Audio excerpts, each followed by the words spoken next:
विजयी विश्व तिरंगा प्यारा, झंडा ऊंचा रहे हमारा।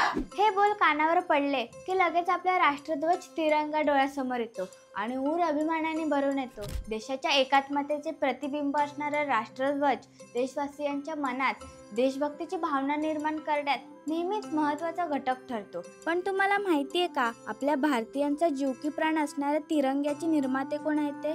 जाणून घेण्यासाठी हा व्हिडिओ शेवटपर्यंत पहा आणि आपल्या कलाकार चॅनलला सबस्क्राईब करा। नमस्कार, मी काव्या आणि तुम्ही पाहत आहात कलाकार दिनविशेष, पॉवर्ड बाय GoPract.com। भारताच्या स्वातंत्र्य लढ्यात घडलेली एक महत्त्वाची आणि गौरवास्पद घटना म्हणजे भारतीय राष्ट्रध्वजाची निर्मिती। भारताचा राष्ट्रध्वज बनण्यामागे मोठी गोष्ट आहे। एका रात्रीत कल्पना सुचली आणि ती मान्य झाली असे नव्हते घडले। राष्ट्रध्वज बनण्यासाठी बराच काळ लागला। या राष्ट्रध्वजाचा आराखडा ज्यांनी तयार केला त्यांचे नाव आहे पिंगली वेंकय्या। त्यांचा जन्म 2 ऑगस्ट 1876 रोजी आंध्र प्रदेशातील भातला पेनुमारू या गावात झाला। त्यांचे शिक्षण मद्रास म्हणजे आताच्या चेन्नईमध्ये झाले।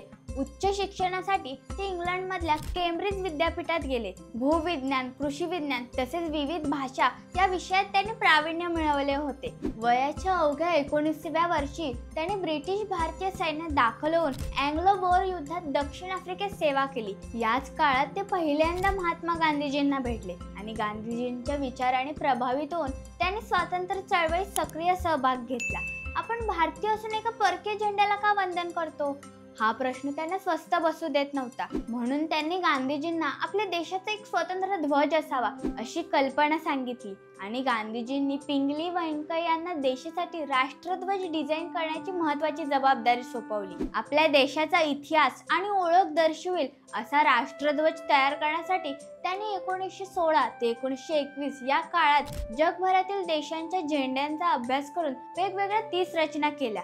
1921 मध्ये विजयवाडा येथे झालेल्या परिषदेत पिंगली वेंकय्यांनी भारतीय स्वातंत्र्य चळवळीच्या ध्वजासाठी केलेला मूळ आराखडा महात्मा गांधीजींच्या समोर सादर केला। त्यांच्या या झेंड्यांच्या रचनेत काही बदलांसह पुढे भगवा, पांढरा आणि हिरवा अशा 3 रंगांचा आणि पांढऱ्या रंगावर चरखा असलेला तिरंगा स्वीकार करण्याचा प्रस्ताव मंजूर करण्यात आला। 1921 पासून सर्व काँग्रेस बैठकांमध्ये हा तिरंगा अनौपचारिकपणे वापरला जात होता। 22 जुलै 1947 रोजी संविधान सभेत वेंकय्यांनी तयार केलेल्या झेंड्यांचा राष्ट्रध्वज म्हणून स्वीकार करण्यात आला। पुढे त्यात एक सुधारणा करण्यात आली, ती म्हणजे चरखा हे चिन्ह काढून अशोक चक्र तिरंग्यामध्ये समाविष्ट करण्यात आलं। पिंगली वेंकय्यांनी राष्ट्रध्वजाचा प्रत्येक रंगाचा आणि चिन्हाचा अर्थ निश्चित केला होता। त्यामुळे आजचा तिरंगा हा त्यांच्या दूरदर्शी विचारांचा आणि राष्ट्रप्रेमाचा उत्तम नमुना आहे। पिंगली वेंकय्या हे केवळ राष्ट्रध्वजाचे डिझायनर नव्हते, तर आदर्श नागरिक, शेतकरी,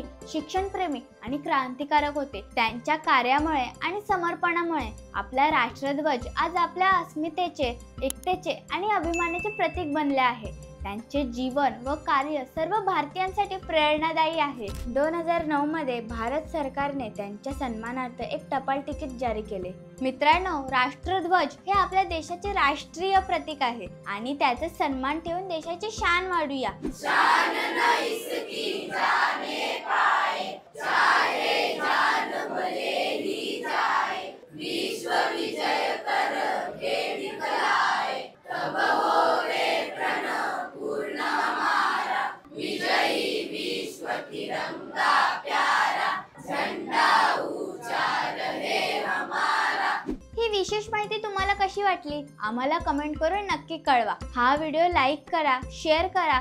असेच वेगवेगळे इंटरेस्टिंग व्हिडिओ पाहण्यासाठी आपल्या कलाकार चॅनलला सबस्क्राईब करा। इंस्टाग्राम, फेसबुक पेजला फॉलो करा आणि बघत राहा कलाकार दिनविशेष, पॉवर्ड बाय GoPract.com।